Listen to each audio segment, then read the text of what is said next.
Before they get started, I'll quickly introduce our guests here.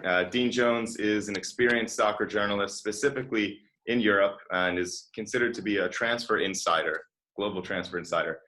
Dean actually came to the University of Michigan last year, right before the pandemic, for our very first speaker event. So, Dean, we're thrilled to have you back.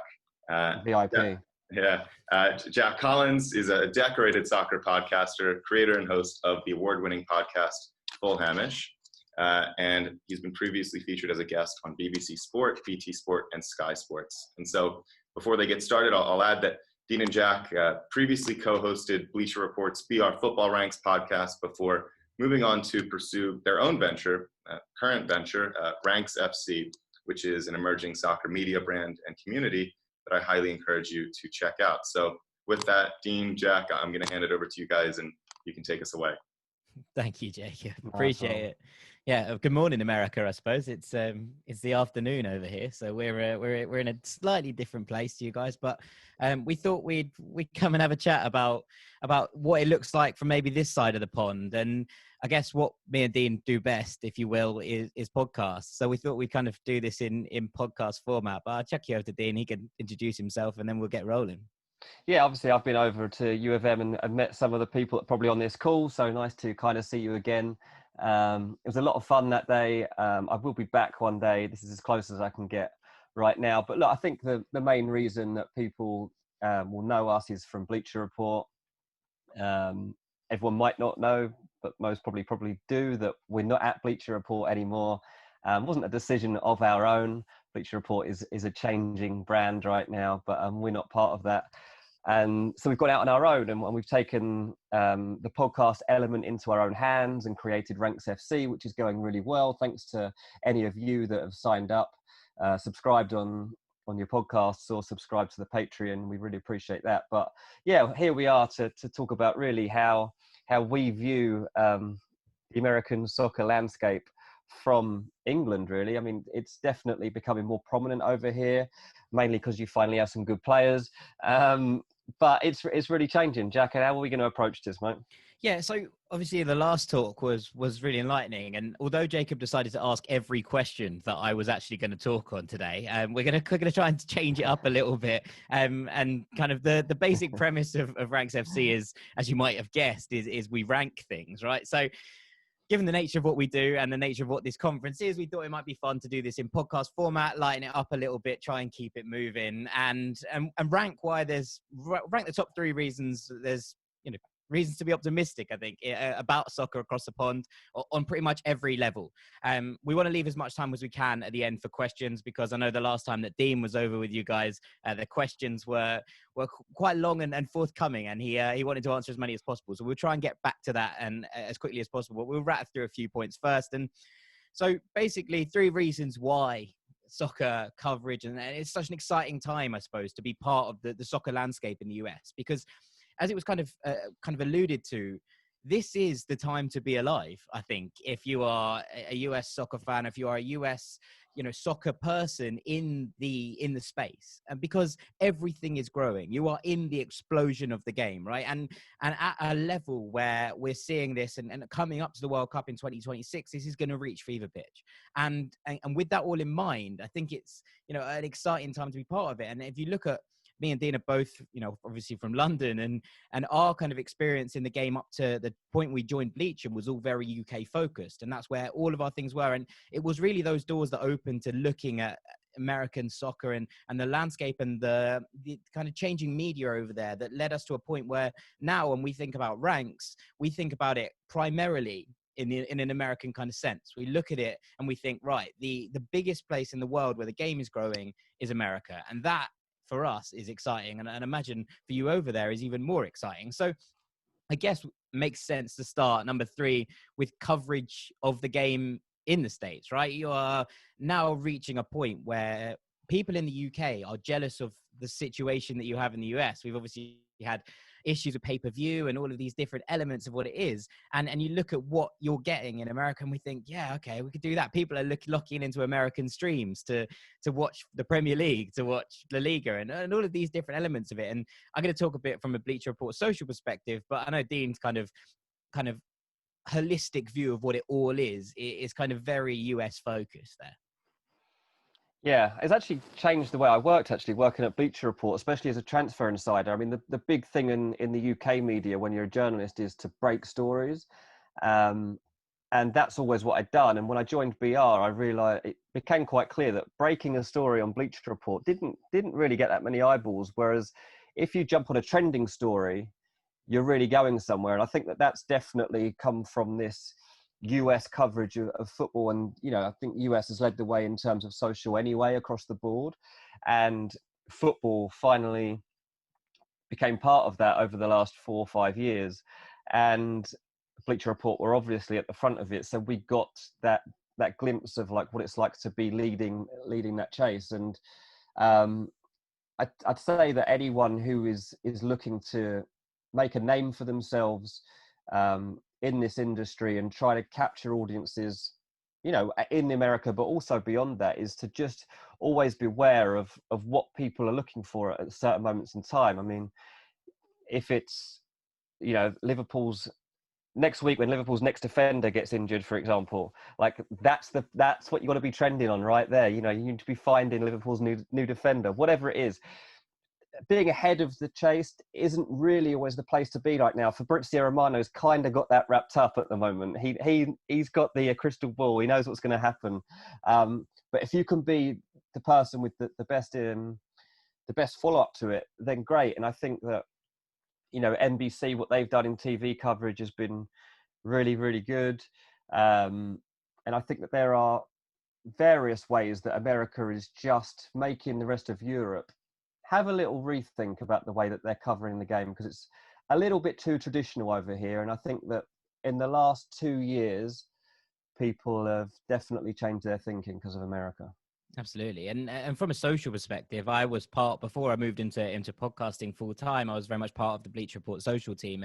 And that was a big eye opener, I think, in terms of how people respond to things. And it's not necessarily the, you know, I'll break a story that, I don't know, the X has moved to Y, that Xherdan Shaqiri has joined Liverpool. You know, there's only so much you can dig out of that story. However, if you're looking back and you start to create this kind of evergreen mist of content, like, oh, do you remember these kits? What if those kits were put on today's players? Or what if we're seeing, you know, the old players making these new kits, you know, club legends wearing this season's new kits? They're the things that start to pop. And it's one of those really weird worlds where you have to kind of realign what your view is on football. Now, I've always been a traditionalist. I love the game, the actual game itself. I am intrigued by football. I watch about 15, 16 games of football a weekend. It is like an obsession to the point of anytime you need a life. Hands on anything, almost exactly right.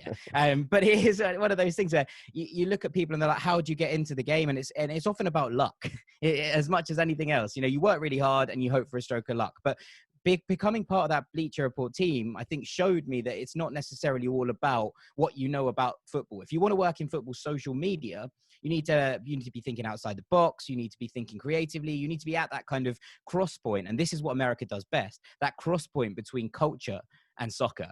And if you can make that sing, then you're going to have a future in that element of the game. So there's so much different things. But in terms of America and the way that people view the game, I've always had this thing about get up culture, right? You know, the people getting up at 6 a.m., at 5 a.m. to watch their teams over breakfast, and then having the rest of the day to themselves. And I think there's something exceptionally special about this. And we've had this same conversation with our followers in Australia and in that part of the world, because they do it from a very different perspective. They're either having to wait up till sort of 3 a.m.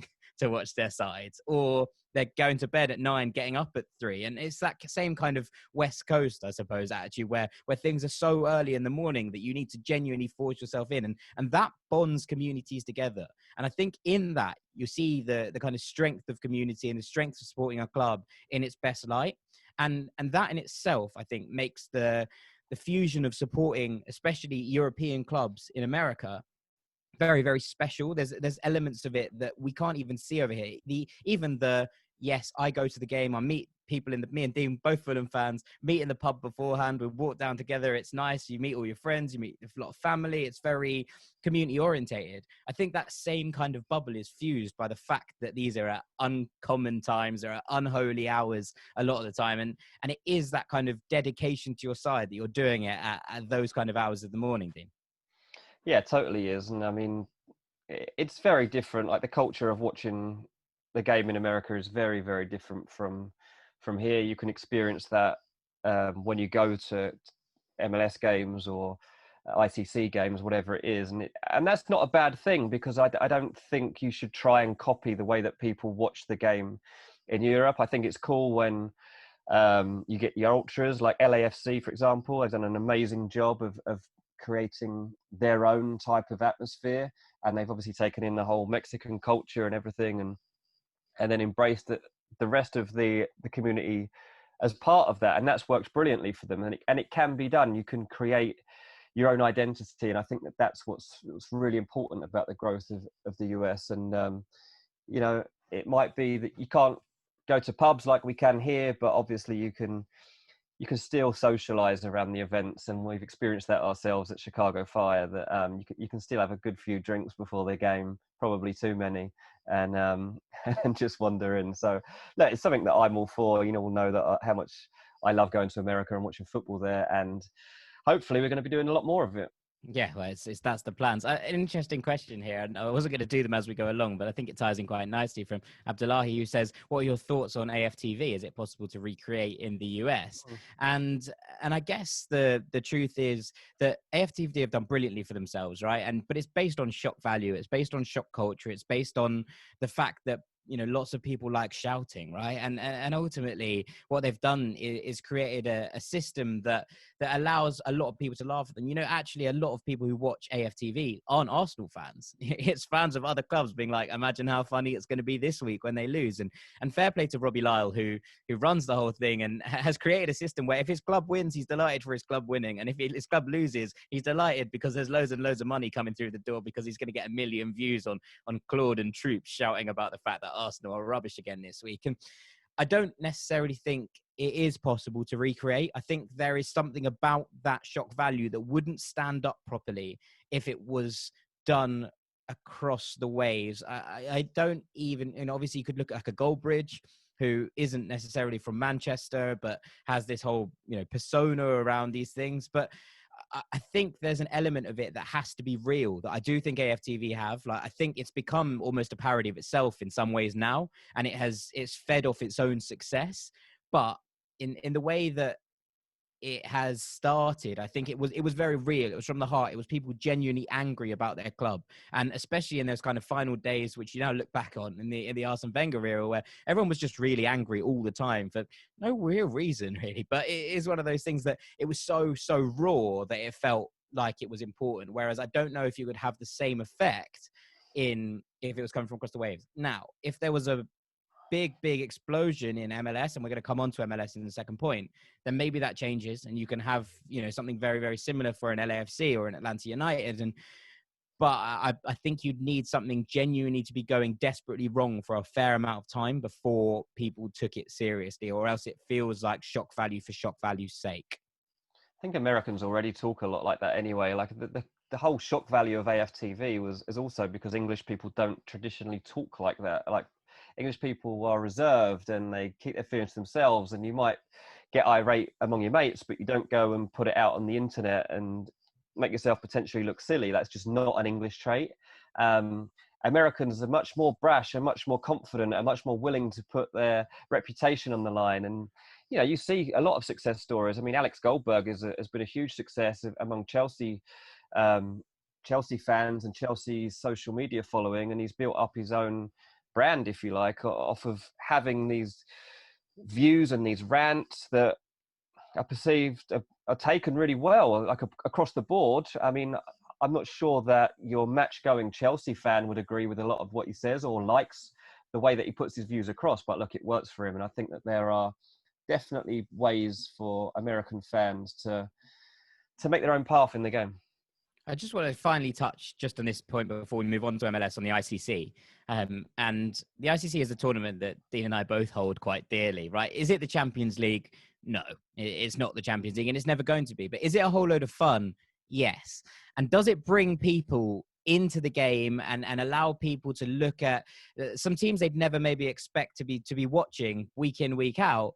Yeah, absolutely. And I remember when we were over in Chicago, we saw Fiorentina play against Chivas, and it was absolutely exceptional. And we had a brilliant time. And then I went to New Jersey and watched Fiorentina play Benfica. And all of these different elements of what it was, I think, were kind of crucial to exposing things. And ultimately, if you have a tournament like that where you're going to bring the biggest teams in the world to America in the summer, it opens doors. And we've spoken at length to Charlie Stilitano, who runs the ICC and is part of that group, that about how he thinks that there will be Champions League finals in America within the next 10 years, about how if there's a Europa League final in Baku, it's much easier for fans in Europe to get to New York than it is for them to get to Baku. And so if there is a thing going on that allows it to happen in Baku, then it should be the same. And I think we're seeing that expansion already. What I think the ICC does brilliantly is lay that ground and show that there is such an appetite for fans and for soccer culture to be taken over to the States. And I think that there's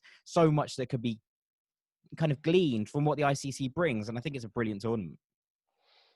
Yeah, it definitely is. Yeah, I mean, it's definitely got better as well. I think that at the start I wasn't convinced it would last out, but it's worked really well because clubs love the branding that it brings with it as well. And I think that that's been a big success on the back of it. I think obviously we're going to move on and talk about number two. And number two of what we love about all of this is the growth of MLS. And I think we're going to say that's in America, but abroad as well, and how it's perceived from here. And one of the questions that's just come in from Jordan is that LAFC has an amazing culture, was able to do that from day one. If you are Chicago Fire, a major soccer market, but the MLS doesn't necessarily resonate with sports fans in the market, what needs to change? How can the culture and the team grow and reach the next level? And I guess that kind of fits in quite well into this section that we want to talk about and how MLS is growing and can grow further. Because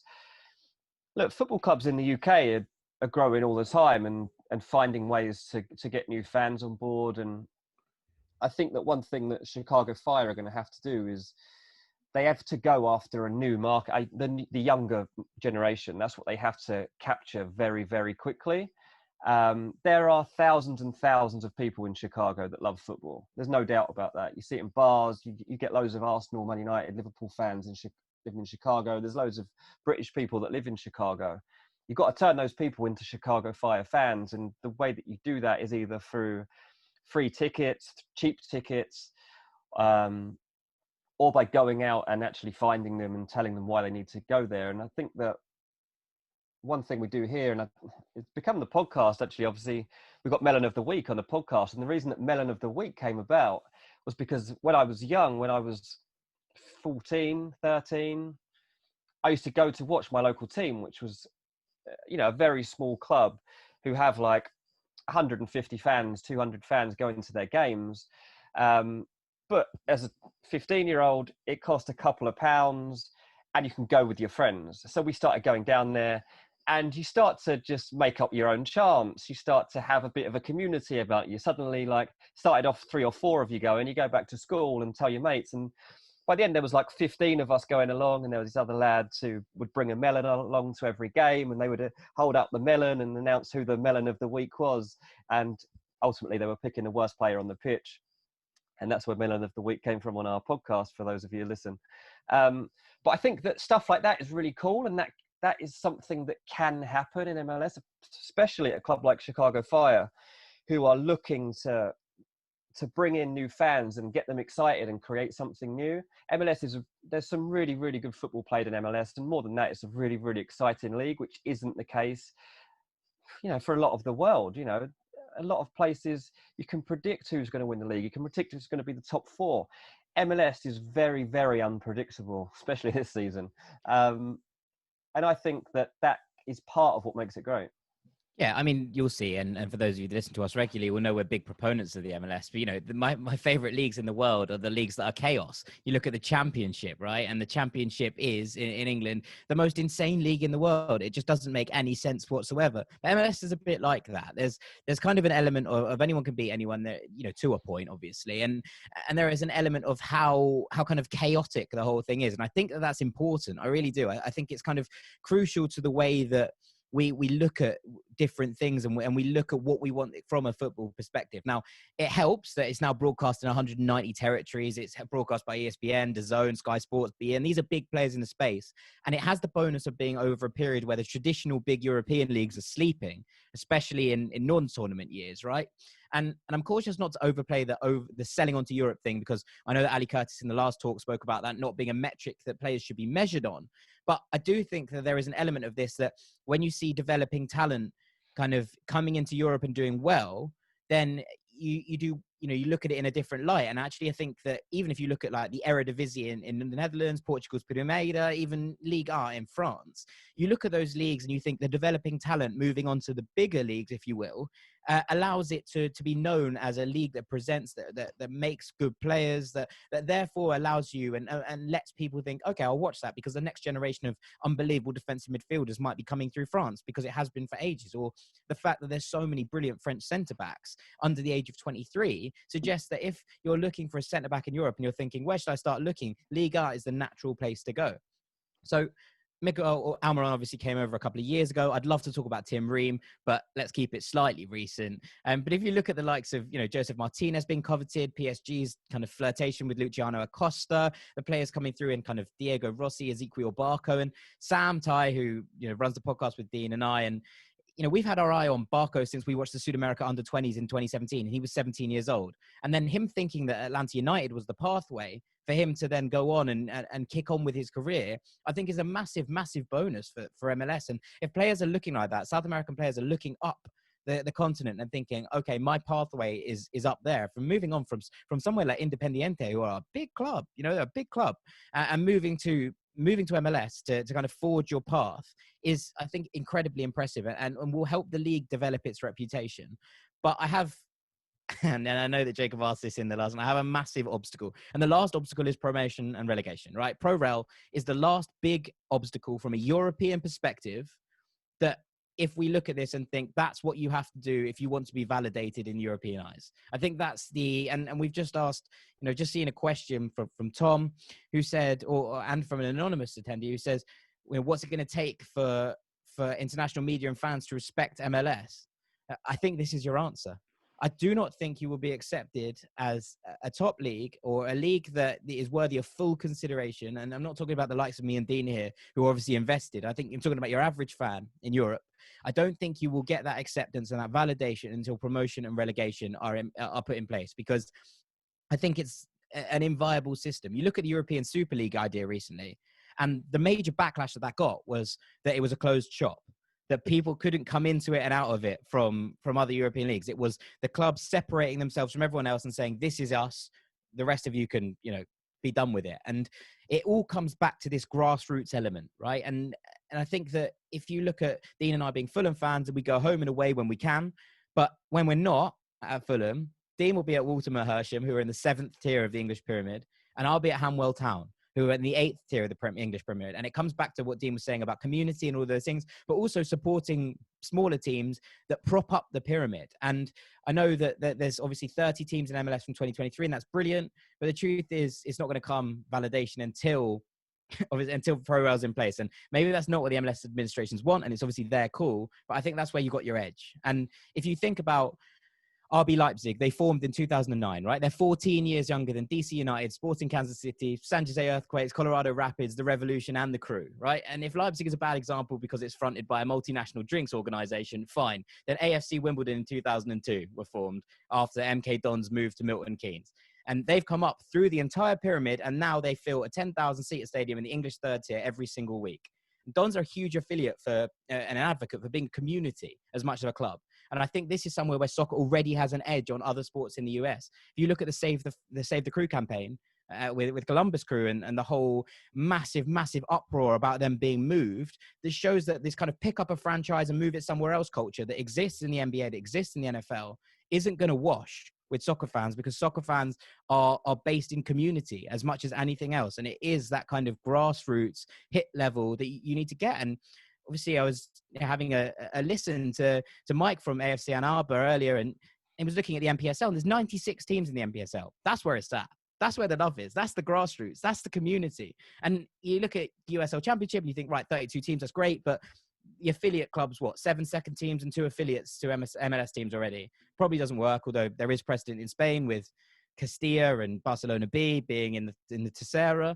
But, League One has 12 going to 15, 5 second teams, 2 affiliates. It needs more teams, needs investment, and the NPSL is doing a brilliant job of bringing those kind of teams through and seeing local football, local grassroots football, and that's where I think that the pyramid comes from, and that's how I think you drive the whole element of promotion relegation, and that's, I think, how you get validation from the US, from the European leagues to MLS.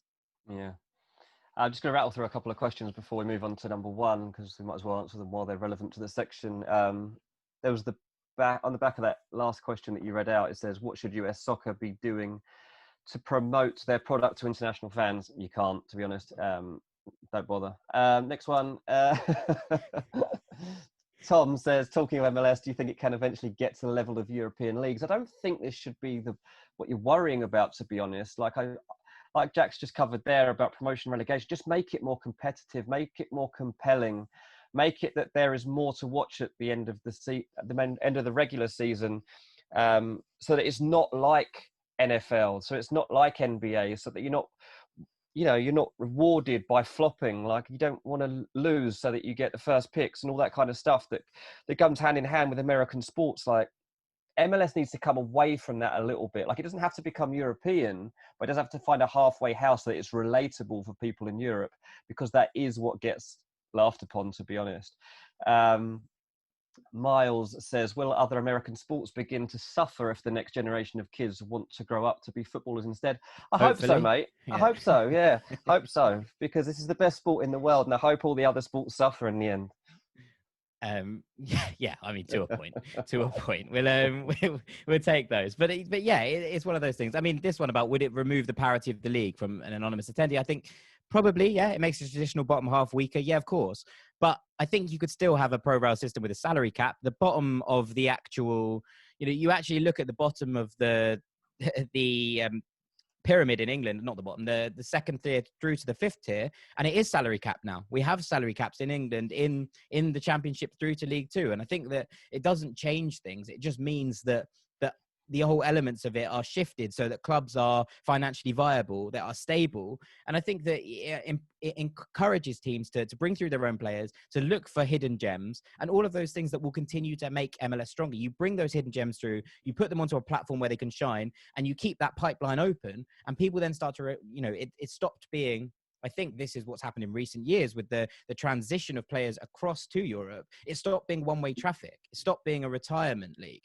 It stopped all of these different elements and these kind of false narratives about MLS, because everyone had moved along.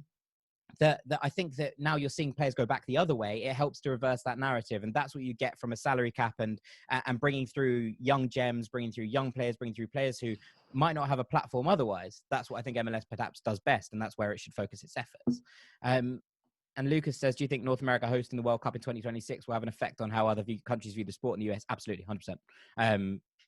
Absolutely, yeah, spot on. It will. And I think this is what we're building towards, right? It's 2020. We've got 6 years. And this is what I said, goes back to what I said at the beginning, that this is the most exciting time to be a US soccer fan, because you've got 6 years where the game is on a path to fever pitch, right? It is these 6 years where everything needs to keep growing and growing and growing, because by the time that 2026 World Cup comes around, it should be the biggest event on earth. And it should be the biggest event in the States, and all of these different elements. And I think that once you see that, and once you see because once you deep dive into American soccer, you see all of these different experiences. And, the fact that we're here talking on this and talking about the future of American soccer, I think is kind of one of those things that, 10 years ago, people in the UK wouldn't have been doing this. We wouldn't have been coming across to make those points. And ultimately, the fact that this is exciting, and this is like something I was absolutely, buzzing to be invited to, speaks a lot about how the community and how the collegiate soccer system and all of these things are growing and growing and growing. And I think that's only going to get bigger and bigger as we go along towards the 2026 World Cup. But we'll move on to point one, Dean. And I know this is something that, you know, is close to both of our hearts, but the future of the USMNT and these international superstars, you know, whether they've come out of MLS or not, whether they've gone over early to Germany, well, Germany mostly really, isn't it? But whether they've gone over early and made their names, we're seeing a new wave of American superstars. And because we're Fulham fans, and it gives us a nice little edge here, because I like to say that we're well ahead of the curve. And we've been watching Americans at Craven Cottage since Marcus Hanneman and Eddie Lewis in 1999. I mean, I wasn't, but Dean was. Oh. And it was one of those things where, you know, through that, and then Bocanegra and McBride joined in 2004. They were there from 2004 to 2010. 2008, Clint Dempsey joined. He took over the baton. And from then, there's been this kind of long thread of Americans playing for Fulham that have been extremely important, crucial to the club. McBride was club captain when we survived the Great Escape in 2007. Clint Dempsey obviously scored the goal that that against Juventus that's gone down in Fulham folklore like no other one will ever do in history.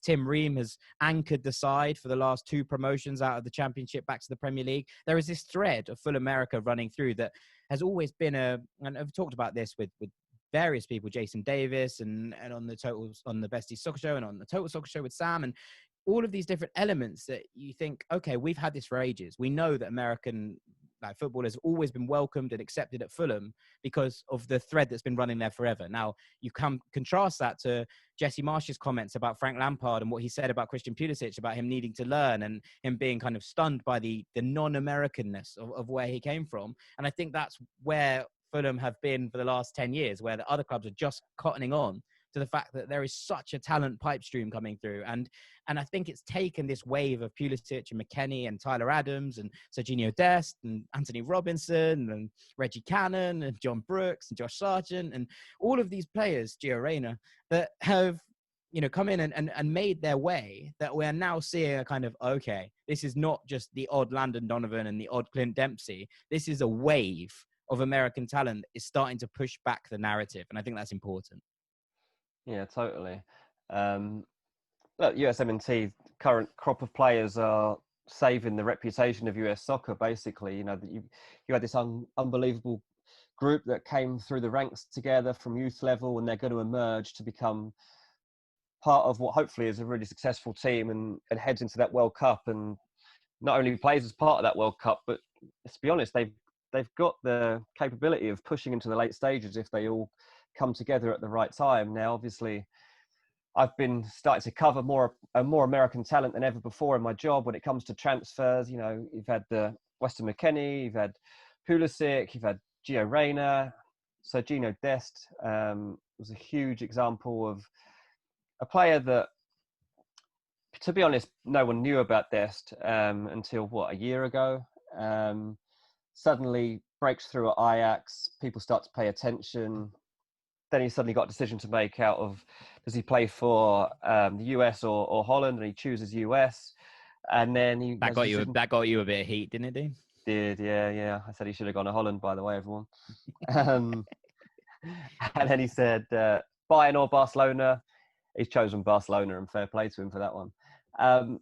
But look, these are household names now, and this is, US has to make the most of the next 6 years and beyond, because this is the moment when there's no looking back. You can be taken very, very seriously from now on, and you are being taken seriously. I don't think that the joke value is so much there anymore. I mean, I've talked about it on the podcast the other day about Brad, I can't even say his name properly, to be honest. Bob Bradley. Yeah. Is mocked so much in England because of his time at Swansea that he has just become known as Brad Bobley. It's a thing, and it's taken a long time for that to wear away, and it's taken this crop of players to ensure that he's forgotten, I guess. Look, Bob Bradley's a great coach, and he's showing that again now, but that did not work out well. And as soon as things don't work out for you, you know, the people preconceptions come back in, right? absolutely That's the point. that, exactly that. Yeah, and people will mock you for being American, and it's harsh, but it's just the way it is. You know, traditionalists will want to do that every opportunity they get, and that's never going to go away. Yeah, I mean, you just got to keep. This is it. You have to beat back tradition with a continual wave of innovation, and I think that's what the US is now doing, and we're seeing this. But it's always going to be there. Every time there's a cock up, every time there's a stereotype, and it was go back to that question, right? From an anonymous attendee who said every time BR posts about the USMNT or an American player, the Dest unveiling dribbling blunder set us back a decade. We get ridiculed, and this is it. Like traditionalists will always look to do that, and I think that you have to keep battling back by just being better, being more innovative, being a kind of more, rising above, ascending above it, I think is the key. And you look at that from all elements, whether it's on the pitch, off the pitch, the way that you're innovating in MLS and the way that things are different, but equally you have to look at how things are respected by the rest of the world, and part of that is just providing an unbelievable pipe stream of talent. Part of that is bringing through an incredible young crop of your own players, and all of those different things are getting to it. So I think that's it. The biggest reason to be excited is that it is this crop of players. It is the fact that there seems to now be a pipeline of American talent that isn't going away.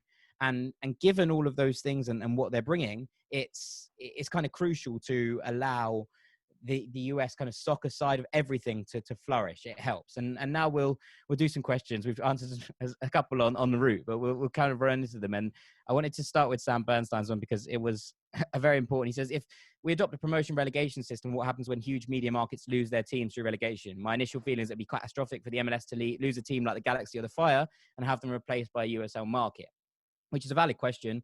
But also Leeds United have been relegated twice, 60,000 fans every week.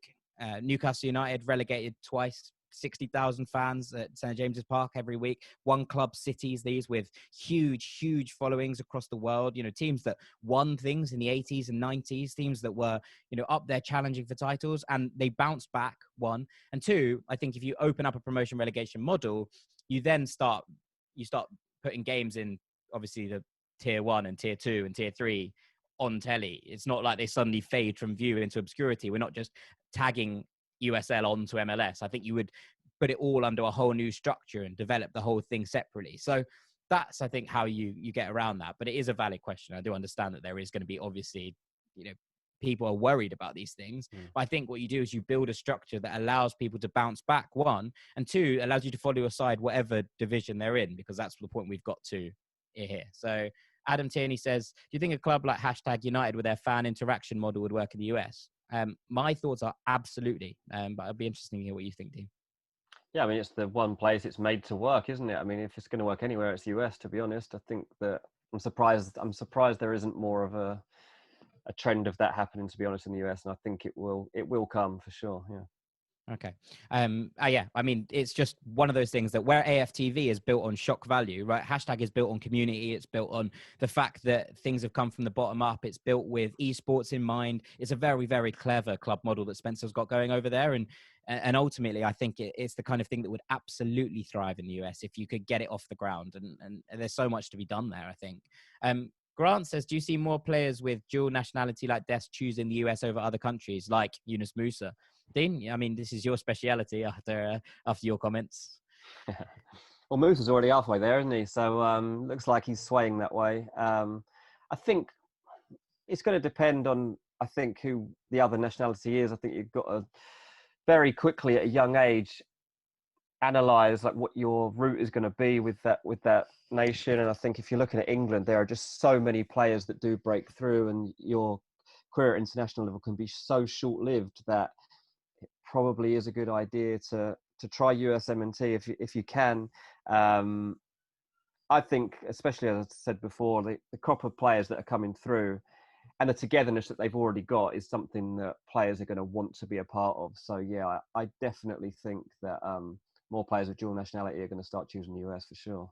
Yeah, you look at Anthony Robinson, obviously born in Milton Keynes, and he very much never had any doubts he was going to be, part of the American setup from the day he set foot, and he's always said that's always all he wanted to do. And I think it's interesting, some people come from a different element, and look, I'd use myself as an example that I was born in London, but there's absolutely no chance I would have ever played for England. I don't support England in anything. I like fully and utterly support Ireland in everything.